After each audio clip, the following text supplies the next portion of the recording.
I suppose compared to the Shadow Lord, the CEO of an energy conglomerate probably isn't the most intimidating figure to go on this list, but I guess big business is the true evil, so he fits right in. The Shinra company generates power by harnessing the life energy of the planet itself to create Mako energy, an incredibly powerful source of energy that gives people the ability to use magic. Also, it kills the planet, but never mind that. As a result, the Shinra Corporation is so massive that it might as well be an evil empire, and its president the most powerful man on the planet. When its president gets murdered by a certain katana-wielding lunatic who may or may not be on this list later on, his son, Rufus Shinra, takes charge of the company.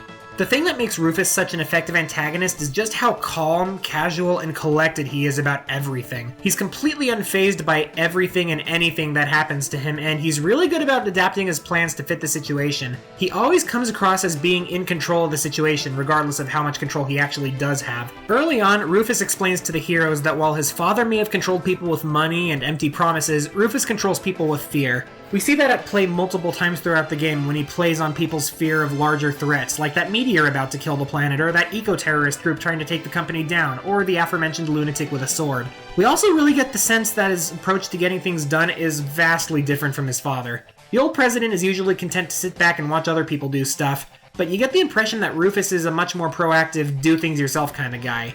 He thinks nothing of making sacrifices for the sake of maintaining control, and he has a certain presence that can be felt anytime Shinra's actions are the focus of a scene, which is a lot of the time. Every action he takes is deliberate and part of a much grander whole.